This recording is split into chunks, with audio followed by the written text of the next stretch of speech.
नमस्कार दोस्तों।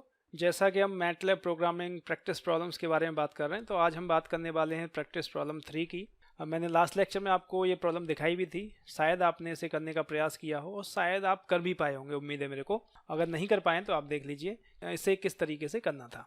ठीक है, तो प्रॉब्लम कुछ इस तरीके से थी कि यूजर को एक वैल्यू एंटर करनी है और जो वैल्यू एंटर की जाएगी, फॉर एग्जांपल n=5 अगर एंटर किया है तो एक मैट्रिक्स जनरेट होगी जो कि 5x5 की होगी और वैल्यूज कुछ इस तरीके से होंगी 1 2 3 4 5 देन 2 4 6 8 10, ठीक है, 3 6 इस तरीके से होगी। और सॉल्यूशन है वो जनरलाइज होना चाहिए, वो n=5 के लिए नहीं, n की कुछ भी वैल्यू एंटर की जाए उस पर काम करना चाहिए। अगर n=6 किया है तो ये 6/6 की मैट्रिक्स हो जानी चाहिए। ठीक है, तो दैट इज जनरल सॉल्यूशन। तो कोई भी प्रॉब्लम आप जब इम्प्लीमेंट करने जा रहे हैं तो सबसे पहले उसका लॉजिक समझना बहुत जरूरी है। ठीक है, इस प्रॉब्लम को भी आपको इम्प्लीमेंट करना है तो इसका लॉजिक अगर आपको समझ में आ जाता है तो इस प्रॉब्लम को सॉल्व करने में कोई दिक्कत नहीं है। ठीक है, तो यहाँ पर आप अगर देखें, ये जो होता है ये A11 होता है, आपको मालूम है। ठीक है, और ये A12 है। ठीक है, ये 12 है, ये A13 है। ठीक है, और ये A14 है मैट्रिक्स में जैसे हम बात करते हैं, और ये A15 है।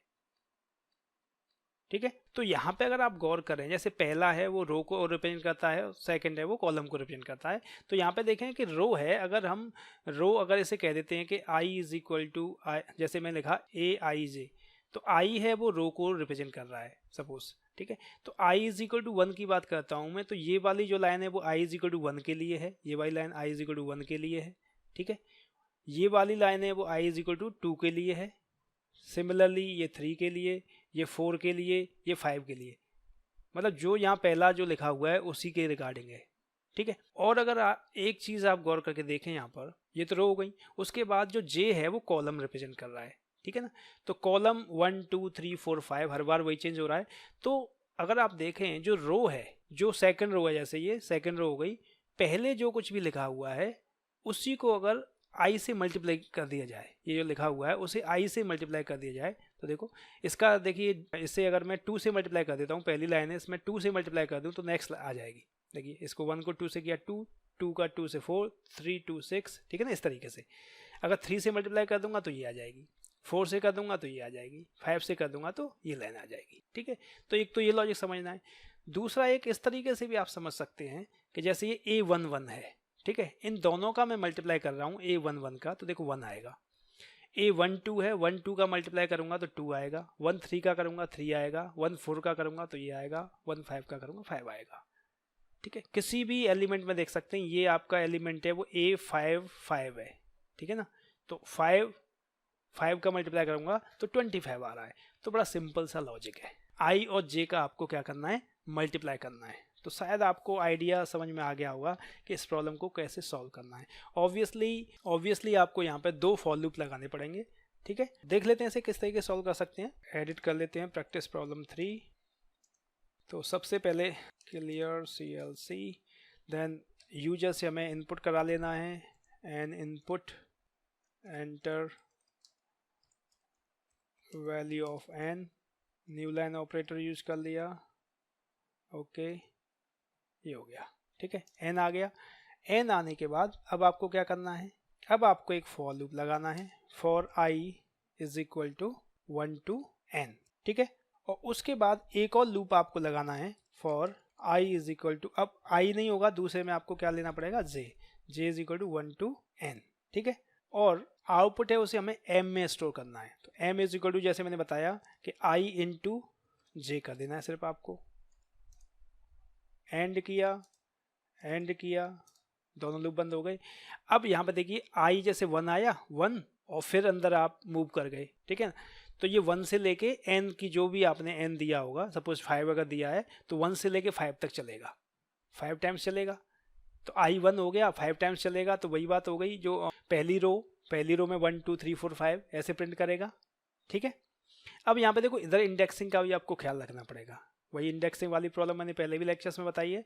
यहाँ पे आप ऐसे ही लिखेंगे तो एक ही वैल्यू आएगी, इससे तो काम नहीं होगा। तो यहाँ इंडेक्सिंग क्या रखी जाए, यहाँ पर मैं आई रखूँ या जे रखूँ तो आई और जे से यहाँ काम नहीं चलने वाला है, बिकॉज आपको मैट्रिक्स में प्लेसमेंट करना है। यहाँ पे एक रो वेक्टर नहीं है, सिर्फ यहाँ पे पूरी मैट्रिक्स में प्लेस करनी है वैल्यूज़, और मैट्रिक्स में आई जे के फॉर्म में ही हम इंडेक्सिंग उसकी कर सकते हैं, ठीक है ना, मल्टी डायमेंशनल एरे के फॉर्मेट में। तो यहाँ पर सिंपल आपको आई कोमा जे ही लिखना है, ठीक है ना, वही उसकी इंडेक्सिंग है। बस इतना सा करना है। उसके बाद आपको फाइनली डिस्प्ले कर देना है, किसको डिस्प्ले कर देना है, एम को। एम में स्टोर हो रहा है, ठीक है। देखिए रन किया आपने, 5 किया, हो गया। प्रॉब्लम तो बहुत बड़ी सी लग रही थी, लेकिन बड़ी आसानी से सॉल्व हो गई, छोटी सी प्रॉब्लम है। तो मेनली आपको क्या है कि लॉजिक को समझना होता है। अगर आपको लॉजिक एक बार समझ में आ गया तो आप कर सकते हैं। अब जैसे मैंने इसे इस तरीके से किया है, जरूरी नहीं है कि आप इस तरीके से करें, इसके मल्टीपल वेज हो सकते हैं सॉल्व करने के, ठीक है। ये एक सिंपलेस्ट वे है, आप और भी तरीका इस्तेमाल कर सकते हैं, क्योंकि यहाँ पे आप देख रहे हैं कि जो अगर मैं इस फर्स्ट कॉलम की बात करूँ तो फर्स्ट कॉलम में मल्टीप्लाई हो रहा है, दूसरे कॉलम में देखें तो 2 से मल्टीप्लाई हो रहा है, इसमें 3 से हो रहा है, इसमें 4 से हो रहा है, इसमें 5 से हो रहा है, ठीक है ना। तो और भी दूसरी तरीके से आप लॉजिक लगा के इसे इम्प्लीमेंट कर सकते हैं चाहें तो, बट यही सबसे आसान था, आई जे वाला है वो मैंने आपको बता दिया। तो आई थिंक अब आसानी से आप इसे सॉल्व कर सकते हैं, ठीक है। तो हमेशा की तरह मैं आपको एक प्रॉब्लम देता हूँ, प्रैक्टिस प्रॉब्लम, जिसका सॉल्यूशन मैं नेक्स्ट लेक्चर में दूंगा। तो प्रॉब्लम कुछ इस तरीके से है कि आपको एक मैटलैब प्रोग्राम लिखना है जो कि रिवर्स करता है इनपुट वेक्टर को, ठीक है। इनपुट वेक्टर आपको देना है ए में 1 2 3 4 5 कुछ भी दे सकते हैं, फिर वो जो आउटपुट देगा वो उल्टा करके देगा 5 4 3 2 1, ठीक है।